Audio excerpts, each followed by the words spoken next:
Hello बच्चों, कैसे हो। मैं सुनील अग्रवाल, पाठशाला बाय सुनील सर में आपका फिर से स्वागत करता हूं। तो बच्चों, आज हम करेंगे मॉडल पेपर 7 का सेक्शन ए।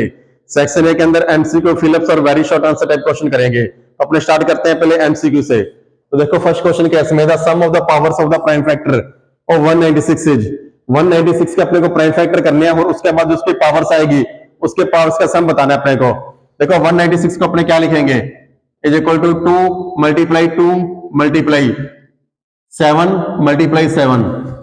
देखो 7 7 जा 49, 49 2 जा 98, 92 98 2 जा कितना हो गया 196।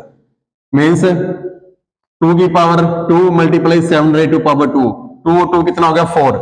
इनकी पावर्स का सम बताना था, पावर्स का सम कितना आ गया 4 आ गया। तो ऑप्शन नंबर सी आ जाएगा। नेक्स्ट देखो, the LCM of integers, integer numbers. दो नंबर दिए गए हैं 12 और 15, अपने को इनका एलसीएम बताना है। तो एलसीएम के लिए क्या करेंगे, देखो 12 और 15, 12 और 15 को पहले अपने 3 से करेंगे तो ये आ गया 4 और ये आ गया 5। अब देखो ये प्राइम नंबर है तो आगे तो क्या भी कॉमन फैक्टर आएगा नहीं, इसका तो सीधा मल्टीप्लाई कर दो। 5 4 जा 20, 23 जा 60। एलसीएम कितना आ गया इसका 60 आ गया। ऑप्शन नंबर ए आ गया। आगे देखो, ये अपने पास एक ग्राफ गिवन अपने को। ग्राफ किसका, देखो पॉलिनोमियल फंक्शन एक्स का है, इसका पॉलिनोमियल फंक्शन एक्स का है। तो अपने को ये बताना है इसकी जीरो कितनी आएगी। तो अपने क्या देखेंगे, ये जो ग्राफ है, ये ग्राफ एक्स एक्सिस को कितनी बार कट कर रहा है, जितनी बार कट करेगा उतनी ही इसकी जीरो जाएगी। तो देखो पहले तो यहाँ पे कट कर रहा है, इंटरसेक्ट यहाँ पे हो रहा है, और दूसरा यहाँ पे दो जगह पे आए तो जीरो कितनी आएगी, 2 आ गई। ऑप्शन नंबर क्या आ जाएगा, बी।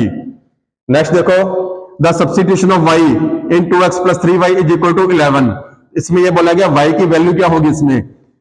देखो 2x plus 3y is equal to 11 है, तो यहां पे करके दिखा रहा हूं मैं। 2x plus 3y is equal to 11। अगर मैं 3y की वैल्यू देखूं तो 3y की वैल्यू मेरे पास आ जाएगी 11 माइनस 2x। जब मैं इसे राइट साइड में लेके जाऊंगा तो ये माइनस का हो जाएगा, और y की वैल्यू क्या आ जाएगी 11 माइनस 2x बाई 3। ये 3 मल्टीप्लाई में था, इधर आके क्या होगा डिवाइड का। देख लो ऐसा ऑप्शन कौन सा है, ऑप्शन नंबर बी। कौन सा आ जाएगा, ये वाला। नेक्स्ट देखो, अपने पास एक एपी है, एपी की फर्स्ट टर्म ए है, कॉमन डिफरेंस डी है, और लास्ट टर्म अपने को गिवन है एल। तो अपने को बताना है भी sum of N terms. Sum of N terms का फॉर्मूला क्या आ जाएगा, N by 2 A plus L. N by 2 first term plus last term, ये कहते हैं सम ऑफ एन टर्म्स का फॉर्मूला होता है जब अपने को अपने पास फर्स्ट टर्म भी हो और लास्ट टर्म भी हो। जब अपने पास फर्स्ट टर्म और लास्ट टर्म दोनों होती है तो ये फॉर्मूला पे अप्लाई कर देते हैं तो अपने पास सम आ जाता है। उसके बाद देखो, एक एपीआई वाली अपने को गिवन है, तो इसके अंदर अपने को कॉमन डिफरेंस बताना है। कॉमन डिफरेंस कितना होगा, कॉमन डिफरेंस क्या आ जाएगा, a2 में से a1 माइनस कर देंगे, 7 माइनस 3 इक्वल टू कितना आ गया 4। तो ऑप्शन नंबर क्या आ जाएगा, डी। उसके बाद ये देखो, अपने को एक फिगर गिवन है, फिगर के अंदर ये बोला गया है, पहले वाला ट्रायंगल ये रहा, दूसरा ये रहा। AB 2 सेंटीमीटर है, BC 3 सेंटीमीटर है और AC 4 सेंटीमीटर है। साथ में एंगल A गिवन है 50 डिग्री का, ये रहा। AB 2 centimetre, angle A 50 degree, AC 4 centimetre और DE 3 centimetre. DE 3 centimetre, angle D 50 degree, ये 50 डिग्री है। सारी की सारी वैल्यू मैंने यहाँ पे लिख दी है। तो अपने को यह बताना है भी EF की लेंथ कितनी होगी, EF की लेंथ कितनी होगी। तो सबसे पहले तो ये देखो, ये दोनों ट्रायंगल सिमिलर है। सिमिलर कैसे, देखो AB upon DE, AB upon DE is equal to किसके इक्वल हो जाएगा, AC upon DF, AC upon DF। AB upon DE, AB upon DE किसके इक्वल हो गया, AC upon DF, AC upon DF। देखो ये जब कटिंग करेंगे, ये 2/3 हो गया, कटिंग तो होगा नहीं। जैसे देखो ये हो गया 2/3, और ये AC अपॉन DF कितना हो जाएगा, ये 4 है, ये 6 है, ये 4 है, ये 6 है, ये भी कटिंग करने पे कितना आ गया 2/3 आ गया। तो मीन्स दो साइड तो अपने पास इक्वल आ गई। और तीसरा अपने पास एंगल, तो angle side angle, angle side angle, sorry side angle side, side angle side, side angle side, side angle side से दोनों क्या हो गए, सिमिलर हो गए। साइड एंगल साइड से दोनों ट्रायंगल क्या हो गया, अपने पास सिमिलर हो गए। तो सिमिलर हो गया तो इनकी जो साइड का रेशियो है वो भी क्या होगा, इक्वल होगा। तो देखो 2 से यहाँ पे 3 गए, 1.5 टाइम्स हो गया। 4 से 6 गए, ये भी 1.5 टाइम हो गया। अब 3 को 1.5 से मल्टीप्लाई कर देंगे, कितना आ जाएगा 4.5 आ जाएगा। देखो कैसे, 2 से मैं 3 पे गया तो 3 को 2 से डिवाइड करके देख लो कितना आ जाएगा, 1.5 आएगा। 6 को 4 से डिवाइड करोगे तो भी 1.5 आएगा। अब यहाँ पे क्या नंबर रखे जिससे 3 को डिवाइड करें ताकि 1.5 आ जाए, तो ये कितना आ जाएगा 4.5। तो आंसर क्या आ गया 4.5। कौन सा ऑप्शन है? ऑप्शन लिखे नहीं, चलो इसका आंसर क्या आ जाएगा? Answer is equal to 4.5 centimetre. ठीक है, ये इसका आंसर आ जाएगा। देख लेना कौन सा ऑप्शन है, नहीं तो मैं देख के बता देता हूं आपको। ऑप्शन नंबर ए ही है, ऑप्शन नंबर ए। तो इस प्रकार ये 7 क्वेश्चन अपने कंप्लीट हो गए, नोट कर लो इनको। तो चलिए बच्चे देखते हैं क्वेश्चन नंबर 8, 9, 10, 11, 12, 13 और 14। क्वेश्चन नंबर 18 देखो क्या है? If points A 40 and B 04 then the mid point of AB will be. ये बोला कि अपने पास एक लाइन सेगमेंट है AB, इसके पॉइंट्स दे रखे अपने को 40 और 04। तो अपने को इसका मिड पॉइंट बताना है, इस लाइन सेगमेंट का मिड पॉइंट बताना है। मिड पॉइंट के लिए क्या करेंगे? अपने x1 plus x2/2 y1 plus y2/2। तो यहाँ पे ये x की वैल्यू आ जाएगी, ये y की वैल्यू आ जाएगी। ये पॉइंट को मैंने मान लो P मान लिया, तो यहाँ पे xy जो वैल्यू है उसका फाइंड करना है अपने को। तो 4 प्लस 0, तो 4 हो गया 4/2, और यहाँ पे भी कितना हो गया? 0 प्लस 4, ये भी क्या हो गया? 4/2। 4/2 इज इक्वल टू क्या आ गया? 2, और यहाँ पे भी क्या आ गया? 2, 2। कौन सा ऑप्शन है? देख लो, ऑप्शन नंबर सी। उसके बाद value of 3 sec 45 degree cos 45 degree will be. इसकी वैल्यू बतानी है 3 sec 45 डिग्री। तो 3 मल्टीप्लाई sec 45 की डिग्री की वैल्यू कितनी होती है? जो cos 45 की होती है उसका रेसिप्रोकल, और cos 45 की होती है 1/2। तो यहाँ पे आ गया 2 मल्टीप्लाई cos 45 कितना आ गया? 1/2। तो 2 से 2 कैंसिल आउट हो गया, कितना बचा? 3। कौन सा ऑप्शन है? Option number D. नेक्स्ट देखो, the shadow of a tower is equal to its height. किसी टावर की शेडो उसकी हाइट के इक्वल है, तो अपने को एंगल ऑफ एलिवेशन बताना है, समझा कितना होगा? जब टावर की शेडो उसकी हाइट के इक्वल हो तो एंगल हमेशा 45 डिग्री का बनता है। तो ऑप्शन नंबर क्या आ जाएगा? सी आ जाएगा। नेक्स्ट देखो, how many points does a second line intersect a circle eight. क्या बोला गया? अभी एक सर्कल है, एक सर्कल के अंदर इंटरसेक्ट कर रही है कौन सी लाइन? सेकंड। तो ये कितने पॉइंट्स पे टच सर्कल को इंटरसेक्ट करेगी? 2 पॉइंट्स पे। कौन कौन से पॉइंट? ये रे। इसका आंसर क्या आ जाएगा? 2। ठीक है। नेक्स्ट देखो, the length of tangent from an external point. Diagram बना के समझा रहा हूं मैं आपको। ये सर्कल आ गया, ये पॉइंट ए आ गया, ये 2 टेंजेंट ड्रॉन कर दी मैंने। टेंजेंट ए की ड्रॉन की हुई है इसके ऊपर, और इस टेंजेंट इसे मैंने मान लो बी मान लिया, और इसका सेंटर है ओ। रेडियस दे रखी है अपने को 6 सेंटीमीटर, ये दे रखी है 10 सेंटीमीटर। तो अपने को यह बताना है भी ए से लेकर ओ पॉइंट की जो डिस्टेंस है ये कितनी है। अपने को पता है भी ये राइट एंगल ट्रायंगल होता है, तो इसके सामने ये हाइपोटेन्यूस हो गया, ये हाइपोटेन्यूस हो गया, ये परपेंडिकुलर, ये बेस। हाइपोटेन्यूस स्क्वायर किसके इक्वल होती है? Hypotenuse square is equal to perpendicular square plus base square. तो hypotenuse square is equal to perpendicular square 10 square plus 6 square. तो h square is equal to 100 plus 36। तो h की value कितनी होगी? √136 आ गई। ये स्क्वायर जब हटाएंगे तो यहाँ पे क्या लग जाएगा? रूट लग जाएगा। तो देख लो, रूट के अंदर 136 का आ रहा है, ऑप्शन नंबर बी के अंदर आ रहा है। नेक्स्ट देखो, the formula to finding the area of circle. Area of circle का फॉर्मूला कहता है पाई आर स्क्वायर। नेक्स्ट देखो, the number of circular part of a frustum. Frustum के अंदर कितने सर्कुलर पार्ट होते हैं ये पूछा गया। भी कौन का एक फ्रस्टम है, उसके अंदर कितने सर्कुलर पार्ट होते हैं। देखो ये अपने पास कौन है? फ्रस्टम पहले होता था अपने सिलेबस के अंदर, लेकिन अब ये कट हो चुका है। इस प्रकार से मान लो अपने पास कौन है, अगर कौन का मैं ये पार्ट काट दूं ऊपर वाला, तो बाकी जो मेरे पास शेप बचेगी ना, ये शेप मेरे पास क्या होगी? फ्रस्टम होगी। तो फ्रस्टम का सर्कुलर पार्ट एक तो ये होगा, और दूसरा सर्कुलर पार्ट यहाँ पे भी सर्कल बन जाएगा। काटने पे ये भी क्या बन जाएगा? सर्कुलर पार्ट बन जाएगा। आप ये समझो भी आपके पास अगर एक टोपी है, मान लो बड़े वाली कैप है, अगर आप उसको काट दोगे ऊपर से, तो ऊपर से भी आपको सर्कुलर दिखेगी, और नीचे से भी वो क्या होती है? सर्कुलर होती है। तो फ्रस्टम होती है। तो फ्रस्टम के कितने पार्ट हो गए? बी। ठीक है, सर्कुलर पार्ट कितने हो गए? 2। तो ऑप्शन आ जाएगा बी। इस प्रकार से क्वेश्चन ये भी अपने कंप्लीट हो गए, नोट कर लो इनको। तो चलिए बच्चा देखते हैं क्वेश्चन नंबर 15, 16, 17 और 18। क्वेश्चन नंबर 15 क्या देखो, if the volume of a sphere is 36 centimetre cube then its radius is. Sphere का अपने को वॉल्यूम दे रखा है 36 सेंटीमीटर क्यूब, और उसकी रेडियस बतानी है। तो वॉल्यूम ऑफ स्फीयर का फॉर्मूला लगा दो। Volume of sphere is equal to 4/3 pi are cube. Volume दे रखा है 36 इज इक्वल टू 4/3, पाई की वैल्यू आ गई 22/7 मल्टीप्लाई आर क्यूब।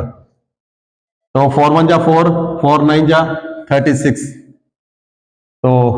आगे क्रॉस मल्टीप्लाई कर देते अपने, ठीक है। तो 9 multiply 3 multiply 7/22 is equal to r cube.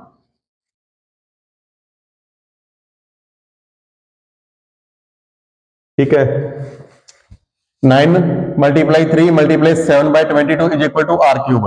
अब और तो कुछ कट होगा नहीं, तो 9 3 जा 27, और 27 को जब इससे मल्टीप्लाई करेंगे तो 189 upon 22 is equal to r cube. और आर की वैल्यू कितनी आ जाएगी, r is equal to 189/22 cube root के अंदर आ जाएगा। ये अपने पास रेडियस आ गई, लेकिन ऐसा तो कोई ऑप्शन नहीं है अपने पास।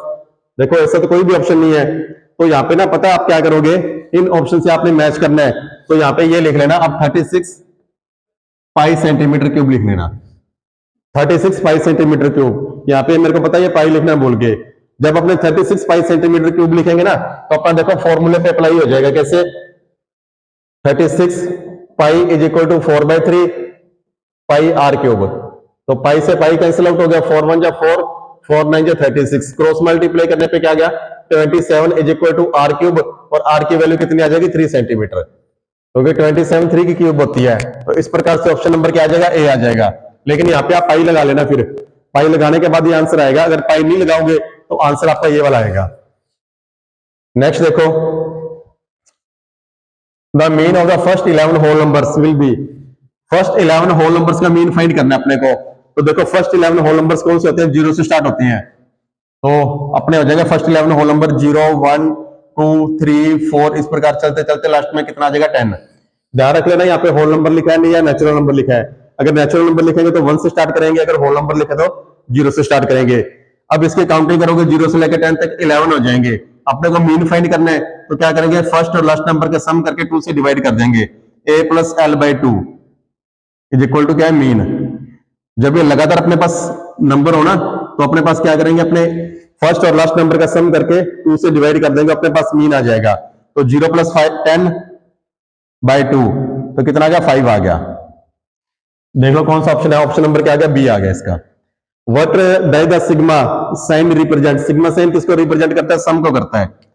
आगे देखो, एक अपने पास रेड डाई है और एक ब्लू डाई है, दोनों को इकट्ठे फेंका जाता है, तो उसकी पॉसिबिलिटी क्या है, कितने टोटल आउटकम्स आएंगे। तो जब 2 डाई होते हैं अपने पास, टोटल आउटकम्स कितने होते हैं, 36 होते हैं। तो इस प्रकार से अपना एमसीक्यू पूरे का पूरा कंप्लीट हो गया, और इसे नोट कर लो आप। तो चलिए बच्चे अब देखते हैं fill in the blanks. Fill in the blanks के अंदर 6 क्वेश्चन है। तो पहला क्वेश्चन देखो क्या बोला गया है, भी अपने पास एक लीनियर एक्सप्रेशन है, अगर उसके आगे अपने इक्वल के अंदर 0 लिख देंगे तो उससे अपने क्या बोलेंगे। एक अपने पास क्या है, लीनियर एक्सप्रेशन। लीनियर एक्सप्रेशन का मान लो मैंने ये मान लिया 2x + 3y, ये एक लीनियर एक्सप्रेशन हो गई। अगर मैं इसके आगे 0 लगा दूंगा तो ये क्या बन जाएगा, कोई भी लीनियर एक्सप्रेशन के आगे जब अपने 0 लगा देते हैं या इक्वल के अंदर कुछ भी लगा देंगे, अपने 0 छोड़ो कुछ भी लिख दो, तो वो अपने पास एक इक्वेशन बन जाती है। वो अब पॉलिनोमियल नहीं रहता अपने पास। जो लीनियर एक्सप्रेशन जो पॉलिनोमियल फॉर्म में थी ना, अब वो पॉलिनोमियल नहीं रहा, वो अपने पास इक्वेशन बन गया। इसका आंसर आ जाएगा इक्वेशन। नेक्स्ट देखो, 3 terms of an is equal to n² + 1। इसकी पहले 3 टर्म्स पूछा गया, भी 3 टर्म्स कौन कौन सी होगी। तो an इज इक्वल टू क्या अपने पास, an is equal to a + n। तो जब n की जगह पे n² + 1, n की जगह पे जब मैं 1 रखूंगा तो a1 इज इक्वल टू क्या आ जाएगा, 1² + 1। 1² क्या होगा, 1 1 + 1 कितना होगा 2। a1 की वैल्यू आ गई 2। a2 तो क्या रखूंगा 2² + 1। n की जगह पे क्या आ गया 2 आ गया। देखो यहाँ पे भी n की जगह पे 2, यहाँ पे भी n की जगह पे 2। 2 की स्क्वायर 4, 4 और 1 कितना हो गया 5। a3 n की जगह पर अब मैंने 3 रखा, तो 3² + 1, 3² हो गया 9 और 1 कितना हो गया 10। तो पहले 3 टर्म्स कौन कौन से आ जाएगा, 2 5 और 10। इसका आंसर आ जाएगा 2 5 10। नेक्स्ट देखो, the value of 1 - cos², square root के अंदर है विल बी। 1 - cos² किसके इक्वल हो जाएगा, 1 - cos², ये हो जाएगा sin² थीटा के इक्वल। और स्क्वायर से स्क्वायर रूट कटेगी तो आंसर क्या आ गया sin थीटा। इसका आंसर आ जाएगा sin थीटा। नेक्स्ट देखो, if the corresponding sides of 2 triangles are, 2 triangles है, अगर उनकी कोरस्पॉन्डिंग साइड्स कैसी होनी चाहिए, ताकि वो ट्रायंगल दोनों आपस में सिमिलर हो जाए। कोरस्पॉन्डिंग साइड कैसी होनी चाहिए, वो प्रोपोर्शनल होनी चाहिए। कैसी होनी चाहिए, प्रोपोर्शनल होनी चाहिए। तो दोनों आपस में क्या हो जाते हैं, सिमिलर हो जाते हैं। आगे देखो to circles intersect each other, दो सर्कल है, दोनों इंटरसेक्ट करेंगे तो कितने पॉइंट पे करेंगे? जब वो इंटरसेक्ट करेंगे तो 2 पॉइंट्स के ऊपर। आंसर क्या आ जाएगा? 2 points. The probability of sure event, जो इवेंट होना ही होना है 100% पॉसिबल है, उसकी प्रोबेबिलिटी कितनी होती है? 1 होती है। तो इस प्रकार से अपने फिलअप सारे के सारे कंप्लीट हो गए यहाँ पे। तो चलिए बच्चे अब देखते हैं question number 3, very short answer type question. First question क्या देखो, find the LCM and HCF of the numbers. 3 number दे रखे हैं, इनका अपने को एलसीएम और एचसीएफ दोनों फाइंड करना है प्राइम फैक्टराइजेशन मेथड से। कैसे करेंगे देखो, 72 इसके प्राइम फैक्टर कर लो, 2 पे किया 36 आ गया, 2 पे 18, 2 पे 9, 3 पे 3 और 3 पे 1। तो 72 is equal to 2 raise to power 3 multiply 3 raise to power 2। इसी प्रकार से 180 इसके प्राइम फैक्टर कर लो, 2 से किया 90, फिर 2 से 45, फिर 3 से 15, फिर 3 से 5 और फिर 5 पे करेंगे अपने 1। तो 180 is equal to 2 raise to power 2 multiply 3 raise to power 2 multiply 5। उसके बाद 252 इसके प्राइम फैक्टर करेंगे, 2 से किया तो 126 आ गया, 2 से करेंगे तो 63, फिर 3 से करेंगे 21, फिर 3 से करेंगे 7, फिर 7 से किया 1। तो 252 के प्राइम फैक्टर्स जो आगे वो अपने पास आ गए 2 raise to power 2 multiply 3 raise to power 2 multiply 7। अब क्या करते हैं एचसीएफ। एचसीएफ के अंदर क्या करेंगे, अपने इनमें जो कॉमन आ रहा है वो अपने ले लेंगे, या जिसकी पावर सबसे कम है, देखो 2 इसके अंदर भी, इसके अंदर भी, इसके अंदर भी है, तो 2 की पावर जो सबसे कम है वो अपने ले लेंगे। 2 की पावर सबसे कम कितनी है? 2 ही है, 2 रेज टू पावर 2 मल्टीप्लाई। उसके बाद क्या करेंगे 3, 3 तीनों के अंदर है, 3 तीनों के अंदर सबसे कम पावर कितनी है? 2 है 3 की, तीनों के अंदर सेम ही है, तो 3 रेज टू पावर 2। एचसीएफ कितना आ गया? Is equal to 4 multiply 9 is equal to 36 आ गया। एचसीएफ आ गया 36। उसके बाद एलसीएम। एलसीएम के अंदर क्या करेंगे, 2 तीनों के अंदर है, लेकिन 2 की सबसे जो हाईएस्ट पावर है वो लेंगे अपने, 2 की हाईएस्ट पावर है 3 मल्टीप्लाई, उसके बाद 3 की हाईएस्ट पावर कितनी है? 2 ही है। उसके बाद क्या बचा, यहाँ पे 5 बच गया और यहाँ पे 7, इनको भी अपने इंक्लूड कर लेंगे। तो ये मेरे पास आ गया 8 मल्टीप्लाई 9 मल्टीप्लाई 5 मल्टीप्लाई 7, ये आ गया मेरे पास। अब मैं क्या करूंगा, इन दोनों को मल्टीप्लाई करेंगे, पहले आ गया 40 मल्टीप्लाई 9 7 63। अब इसको जब मल्टीप्लाई करूंगा तो 126 252, तो 2520, ये आ गया एलसीएम और ये आ गया एचसीएफ। नोट कर लो इसको। नेक्स्ट देखो, एक्सप्रेस द नंबर्स। ये नंबर अपने पास, इस नंबर को इसके प्राइम फैक्टर के फॉर्म में अपने प्रोड्यूस करना है, जैसे ये कि है ना, इस प्रकार इसके प्राइम फैक्टर लिखने हैं। तो देखो 5005 है, तो सबसे पहले अपने करेंगे 5 से करने पे 1001। अब ये 1001 एक ऐसा नंबर है जो 3 प्राइम नंबर्स का कॉम्बिनेशन होता है। कौन कौन सा? पहला 7, फिर 13 और फिर 7 11 और 13 से हो जाएगा। तो पहले 7 से करेंगे, देखो 7 पे करने पे कितना आ गया, तो ये बच गया अपने पास 7 1 जा 7, 3 0, 7 4 जा 28, 2 1, तो 7 3 जा ये आ गया। फिर 11 से करेंगे, ये 13 आ गया, फिर 13 से करेंगे, ये आ गया 1। तो 5005 को अपने क्या लिखेंगे, 5005 is equal to 5 multiply 7 multiply 11 multiply 13, ये इसका आंसर आ गया। ठीक है, प्राइम फैक्टर के फॉर्म में से रिप्रेजेंट कर दिया। नेक्स्ट देखो, if x minus 2 is a factor of the expression. ये अपने को एक्सप्रेशन दे रखी है, इसका ये बोला गया x माइनस 2 एक फैक्टर है, तो a की वैल्यू फाइंड करो। एक्सप्रेशन दे रखी है x square plus 2x minus a, ये एक्सप्रेशन है। और पहले तो इसे इक्वेशन के फॉर्म में लिख लो, यहाँ पे इक्वल टू 0 लगा लो, इक्वल लगाने से इक्वेशन के फॉर्म में आ गया। और ये बोला गया था x माइनस 2 एक इसका फैक्टर है, means x minus 2 is equal to 0, तो x की वैल्यू यहाँ पे क्या आ गई, 2 आ गई। इसे जब राइट साइड में लेके गया तो ये पॉजिटिव हुई, x की वैल्यू क्या आ गई, 2। अब यहाँ पे क्या करेंगे, x की वैल्यू यहाँ पे पुट कर देंगे अपने, तो ये आ गया 2 square plus 2 multiply 2 minus a is equal to 0, तो 4 plus 4 minus a is equal to 0, 8 minus a is equal to 0, तो a की वैल्यू क्या आ गई, a इज इक्वल टू 8। जब a को मैं राइट साइड में लेके गए पॉजिटिव हो गया, a की वैल्यू कितनी आ गई, 8 आ गई। फोर्थ देखो, फोर्थ क्या है, इन द इक्वेशन, ये अपने को इक्वेशन दी हुई है, इसमें x की वैल्यू 5 है तो y की वैल्यू बतानी है अपने को। इक्वेशन है 5x minus 3y is equal to 16। x की वैल्यू कितनी 5 है तो x की जगह पे 5 रख देंगे, minus 3y is equal to 16। 25 minus 3y is equal to 16, minus 3y is equal to 16 minus 25। इसे जब राइट साइड में लेके गया माइनस का हो गया ये, तो minus 3y is equal to minus 9, minus से माइनस कैंसिल आउट, 3y की वैल्यू 9 तो y की वैल्यू क्या आ गई 9/3। कटिंग करने पे कितना गया 3, y इज इक्वल टू 3। इस प्रकार से चारों क्वेश्चन सोल्व हो गए, आप इसे नोट कर लो। तो चलिए बच्चे अब देखते हैं क्वेश्चन नंबर 5, 6, 7 और 8। क्वेश्चन नंबर 5 के देखो, find the sum of the first 5 multiple of 3। First 5 multiple of 3 का अपने को सम फाइंड करना है। तो फर्स्ट 5 मल्टीपल ऑफ 3 कौन कौन से हो जाएंगे? 3, 6, 9, 12, 15। ये फर्स्ट 5 मल्टीपल है किसके? 3 के हैं। तो इसका सम फाइंड करना है। सम फाइंड करने के लिए क्या करेंगे? अपने Sn का फॉर्मूला लगा देंगे। Sn is equal to n/2 2a plus n-1d, ये फॉर्मूला लगा देंगे अपने। तो कितना S5 है is equal to n/2 2a, a की वैल्यू कितनी है 3, तो 6 प्लस n-1 4 हो गया। 4 को मल्टीप्लाई करेंगे किससे? d से। d कितना है 3, तो कितना आ गया 5/2। 6 प्लस 12 इज इक्वल टू 5/2 को जब मल्टीप्लाई 5/2 मल्टीप्लाई 18,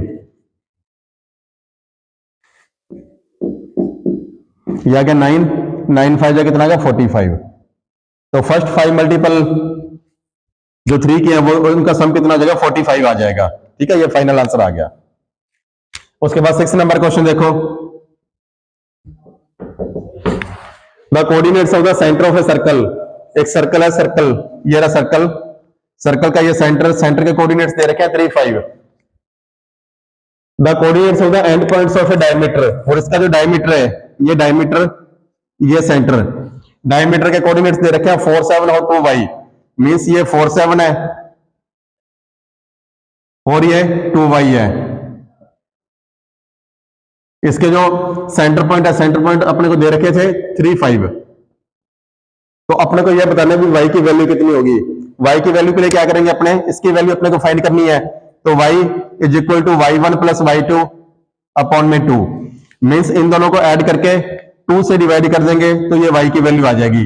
ये अपने पास x1 है, ये y1 है, ये x है, ये y है, ये x2, ये y2। अब अपने को जब y की वैल्यू निकालनी तो क्या करेंगे? y1 प्लस y2 अपॉन में 2। अगर x की वैल्यू निकालनी होती तो x1 प्लस x2 बाई 2 कर देते। तो y की वैल्यू अपने को गिवन है कितनी? 5। 5 इज इक्वल टू y1 की value 7 plus y/2, cross multiply हो जाएगा तो 10 is equal to 7 plus y।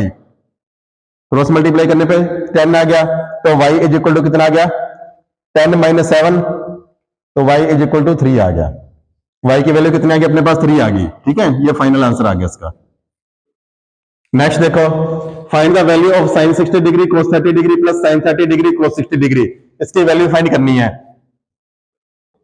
sin 60 degree cos 30 degree plus sin 30 degree cos 60 degree, इसकी वैल्यू अपने को फाइंड करनी है। तो पहले तो आपको पता होना चाहिए इसकी वैल्यू कितनी कितनी आपकी, आपके माइंड में, यानी कि बनाना ना चाहिए आपको। तो sin 60 डिग्री की वैल्यू है √3/2 और cos 30 डिग्री की वैल्यू भी √3/2 होती है, प्लस sin 30 डिग्री की वैल्यू 1/2 और cos 60 डिग्री की वैल्यू भी कितनी होती है? 1/2। तो √3 को √3 से मल्टीप्लाई करेंगे 3/4, 1 को 1 से मल्टीप्लाई किया 1/4, ऐड करने पे कितना आ गया 4, 3 प्लस 1 इज इक्वल टू 4/4, कितना आ गया 1। आंसर कितना आ गया इसका? 1 आ गया फाइनल। नेक्स्ट देखो, ये अपने को फिगर दे रखी है AB, BC एंड C है टेंजेंट्स।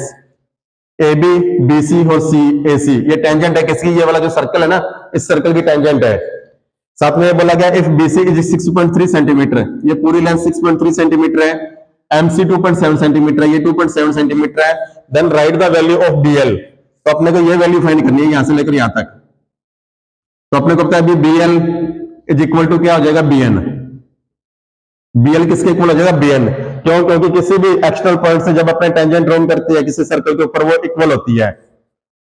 क्या होता है भी, कोई भी अपने पास एक्सटर्नल पॉइंट है ना, वहां से सर्कल के ऊपर जब टेंजेंट ड्रॉ करते हैं तो ये वाली लेंथ और ये वाली लेंथ दोनों क्या होती है? आपस में इक्वल होती है। और दूसरा अपने को ये भी पता है CM is equal to CN, CM is equal to CN, ये भी सेम ही रीजन है, ये अपने पास एक्सटर्नल पॉइंट C है, यहां से मैंने दो टेंजेंट ड्रॉ की तो दोनों की लेंथ क्या होगी, इक्वल होगी। अब देखो अगर मेरे पास CM 2.7 है तो CN भी कितनी हो जाएगी, 2.7 हो जाएगी। तो ये जो लेंथ है ये कितनी होगी, 2.7। तो BN कितनी होगी, BN is equal to 6.3 minus CN। BN की लेंथ कितनी हो जाएगी, सिर्फ इसकी लेंथ देखनी है तो 6.3 में से अपने ये माइनस कर देंगे और ये किसके इक्वल है, 2.7 के इक्वल है। तो इज इक्वल टू 6.3 माइनस 2.7, इसमें से जब ये माइनस करेंगे तो कितना आ गया, 3.6 आ गया। इसमें से ये माइनस करेंगे कितना आ गया, 3.6। अब इसकी लेंथ और इसकी लेंथ बराबर है तो BN is equal to BL is equal to 3.6 centimetre. तो अपने से BL की लेंथ पूछी थी, BL की लेंथ कितनी आ गई, 3.6 सेंटीमीटर आ गई। तो इस प्रकार से चारों क्वेश्चन ये भी अपने कंप्लीट हो गए, तो आप इसे नोट कर लो। तो चलिए बच्चा अब देखते हैं क्वेश्चन नंबर 9, 10, 11 और 12। क्वेश्चन नंबर 9 के देखो, the arc of a circle with A radius of 14 centimetre subtend an angle of 60 degree at the centre, find the length of the arc. क्या बोला गया है, इधर से करवाते हैं। चलो अब आपको ये देखो क्वेश्चन नंबर, चलो यहीं से करवा देते हैं।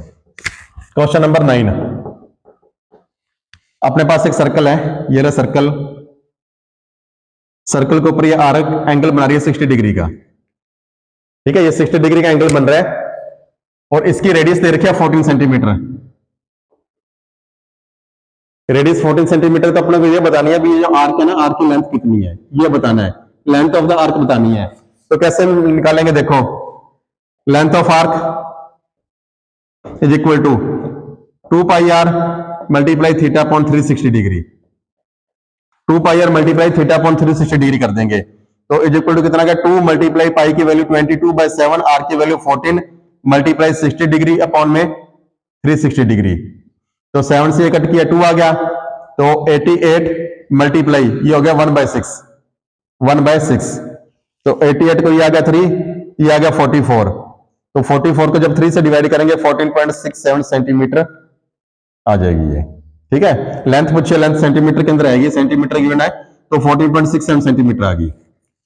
नेक्स्ट देखो, the area of A sector of a circle, diagram बना के समझाता हूं। ये सर्कल है, ये इसका सेक्टर है, सेक्टर का एरिया गिवन है, एरिया ऑफ सेक्टर कितना गिवन है, area of sector is equal to 77 centimetre square given है अपने को।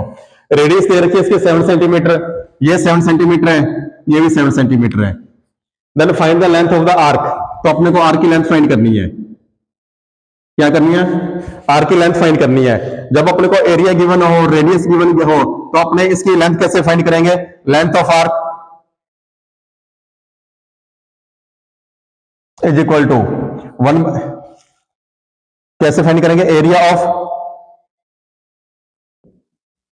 Sector is equal to 1/2 L multiply R, ये फॉर्मूला होता है, ठीक है। जब एरिया ऑफ सेक्टर गिवन हो ना, area of sector is equal to 1/2 multiply L multiply R होता है। तो इससे क्या होगा भी अपने पास इसकी लेंथ फाइंड हो जाएगी।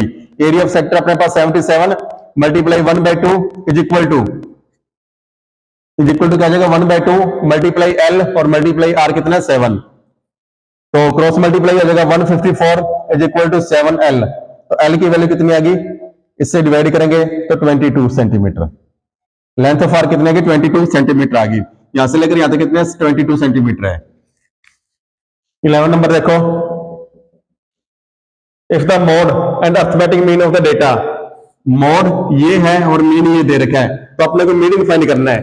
तो मीडियन का फॉर्मूला क्या होता है, 3 मीडियन बुक के अंदर गिवन है, ये is equal to 2 mean plus mode, ये अपने पास फॉर्मूला गिवन है अपने बुक के अंदर। तो 3 मीडियन किसके इक्वल हो जाएगा, 3 median is equal to 2 multiply, ये मोड आ गया, ये मीन, मीन कितना है 100 प्लस 70, तो ये हो गया 200 प्लस 70, तो 3 मीडियन की वैल्यू आ गई अपने पास 270 और मीडियन आ गया इज इक्वल टू 270/3 90। तो मीडियन की वैल्यू कितनी आ गई, 90 आ गई। ये इसका फाइनल आंसर आ गया। नेक्स्ट देखो, ये अपने को डिस्ट्रीब्यूशन गिवन है, तो अपने को बताना है find the difference of the upper limit of the median. क्या बोला गया? अपर limit of the median class and lower limit of the mode, lower limit of mode और अपर लिमिट ऑफ मीन। पहले तो देखो मोड, मोड क्या है? पहले मीन निकालते हैं। मीन के लिए अपने को सीएफ चाहिए होगा। सीएफ के लिए 4, 9, 22, 42, 56, 63, 67। एन की वैल्यू होगी 67, तो n बाई 2 कितना हो जाएगा? n by 2 is equal to 67 by 2 is equal to 33.5। अब इससे जस्ट आगे वाली ले लेंगे, 33.5 से आगे वाली वैल्यू कौन सी है? ये वाली। तो इसको अपने क्या करेंगे? बॉक्स के अंदर बंद कर लेंगे। ये बॉक्स के अंदर बंद कर लिया। अब मीडियन के अंदर क्या चाहिए? Upper limit of the median. Median की अपर लिमिट कितनी होगी? 45। ठीक है, upper limit of the median is equal to 145 आ गया। उसके बाद क्या बोला गया था? Lower limit of the model class. जो मोड है, मोड की लोअर लिमिट है। अब देखो मोड के लिए भी इसी को बॉक्स के अंदर बंद करना पड़ेगा, और मोड की लोअर लिमिट कितनी है? 125। Lower limit of mode is equal to 125। दोनों का डिफरेंस पूछा गया था, तो डिफरेंस के लिए क्या करेंगे? दोनों को आपस में माइनस कर देंगे, तो आंसर कितना आ गया? 20। दोनों का डिफरेंस कितना गया? 20 आ गया। ये इसका फाइनल आंसर आ गया। तो इस प्रकार से अपने पास very short answer type question भी कंप्लीट हो गए, और सेक्शन ए भी क्या हो गया बच्चों? अपने पास कंप्लीट हो गया। फिर भी अगर बच्चों आपको किसी क्वेश्चन के अंदर डाउट है तो आप हमें कमेंट कर देना, हम आपको उसका सोल्यूशन प्रोवाइड करा देंगे। अदरवाइज बच्चों आप हमें सपोर्ट करें, हमारे चैनल को लाइक करें, शेयर करें और सब्सक्राइब करें। थैंक यू बच्चों।